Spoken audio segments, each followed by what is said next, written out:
cast, di ba? Dahil si Lizzie, siya yung gumaganap na anak ko dito, pero alam mo, sobrang close namin. Kasi para anak ko na rin talaga siya, 7 years old siya. Ganun din yung edad ng anak ko. So, napakabait, napakagaling. At hindi lang siya, kundi lahat ng mga kasamahan ko dito.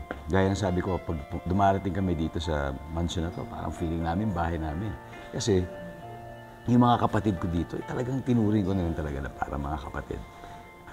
Kahit nag-aaway kami sa storya, pero sa totoong buhay, sobrang good vibes. Sobrang patawa ng mga yan, iba-ibang karakter, iba-ibang personalities.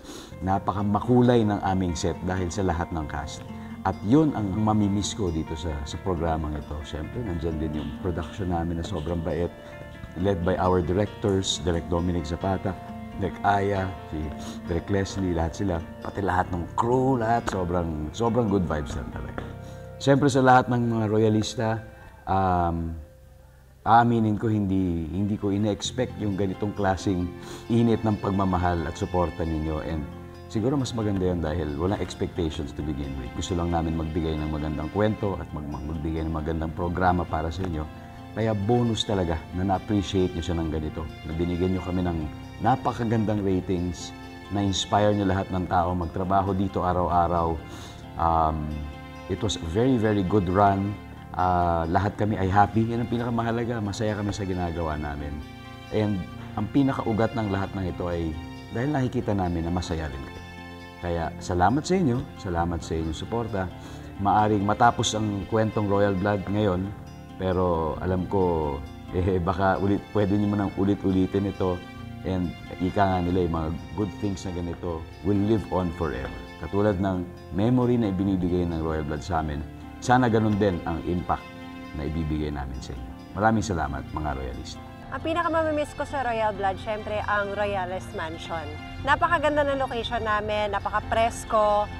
It's a bit further outside of the city, but it's really been nice staying here na kahit na tutok yung araw, parang ang presko pa rin ang pakiramdam. So I'll definitely miss the Royales Mansion. Isa pang mamimiss ko sa taping ay ang snack time in between our scenes dahil hindi naman ako masyado machichirya o mas-snacks on a day-to-day basis. Pero pagdating sa taping kasi, it's one of my weaknesses at pampahappy ko talaga yan sa tapings. At sakto, sila Rian, sila Lian, mahilig sa snacks. So, ang dami ko na-discover ng mga chips, cookies, chocolate dahil sa kanila. To all the Royalistas from Diana Royales, I just want to say thank you so much for supporting our show, for loving Royal Blood, and of course for, I guess, enjoying and being interactive dun sa mga nangyayari on our scenes, for appreciating the work that we do, and we love seeing your comments, we love seeing the feedback that we get from you guys. So thank you for uplifting our spirits during the times that we were shooting Royal Blood. Thank you again for supporting. Tapos na ba? Hindi, may book 2, di ba? Wala ba? Oh no, parang mali yata yung ginawa ko. No, but seriously, it's been a wild ride. I think it's been a wild ride for the audience, and yun naman talaga yung goal namin na maidala namin, maihatid namin sa inyo ang isang kwento na pasikot-sikot at mapapaisip kayo at mapapaisip talaga ako yung sino at ano talaga ang nangyayari sa kwento namin. And I think we were able to do that, at least from your tweets and from all your comments. So thank you so much for following Royal Blood. It has been a pleasure playing Christoph and always being angry at everybody. Thank you, thank you. It warms our hearts. This is why we do it, para sa lahat ng mga royalista. And we really, really hope that you enjoyed at kahit papano na in love or sobrang nagalit sa mga characters namin.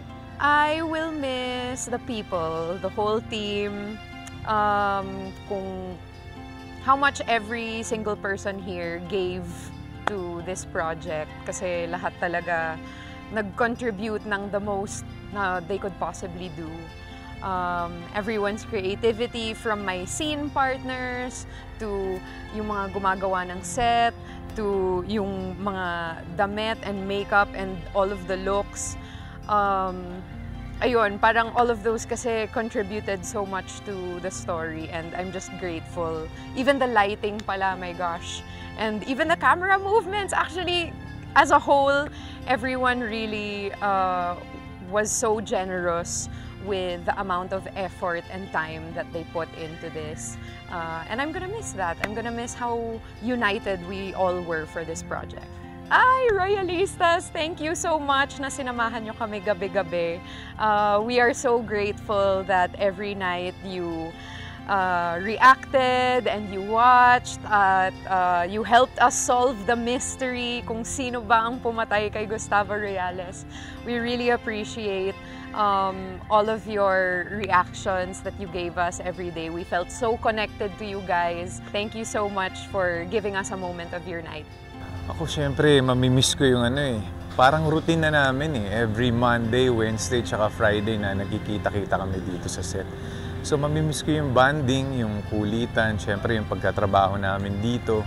Mamimiss ko yung buong cast. Buong puso po ako nagpapasalamat sa lahat ng nanood, sumubaybay mula umpisa hanggang dulo ng Royal Blood. Especially yan, mga royalista natin. Maraming salamat po sa walang sawang pagsuporta at pagtutok nyo sa Royal Blood. Talagang hinabaan nyo yung pasensya nyo hanggang sa dulo para malaman ko sino yung pumatay. At hindi kayo bumitaw, kaya maraming salamat po. Siyempre, ang mamimiss ko sa... Ano? Ayan, yung ganyan. Hindi. Pero siguro ang mamimiss ko talaga sa Royal Blood is syempre yung bonding namin dito as a family, of course. Kasi, yun nga, ilang beses ko na rin ito sinasabi, kahit napakagulo or chaotic ng nakikita nyo on screen, behind the scenes ng lahat ng yun is isa kaming masayang pamilya dito. And yun yung pinaka-mamimiss ko, yung company ng bawat isa. Kasi everyone here, we treated everyone, o lahat talaga, pamilya dito, kahit anong mangyari. And puro lang kami saya, puro lang kami, may mga times na syempre, nakakapagod, ganun, pero it's more on masaya kami lahat talaga dito. And ang mamimiss ko pa dito sa Royal Blood is syempre yung creativity rin ng bawat isa. Kasi I believe talagang dito kami nag-grow. Ako personally, nag-grow when it comes to my craft. So, lahat kami nagtulungan, nag-collaborative work, lahat talaga dito. And alam mo yun, itong proyektong ito, itong Royal Blood, isang masasabi ko dito, isang memorable na proyekto to para sa akin at hindi ko ito makakalimutan. Kaya gusto ko lang magpasalamat sa mga royalistas, sa mga kapuso na sumuporta sa Royal Blood simula day 1 hanggang sa pinakahuling araw namin. Maraming salamat po.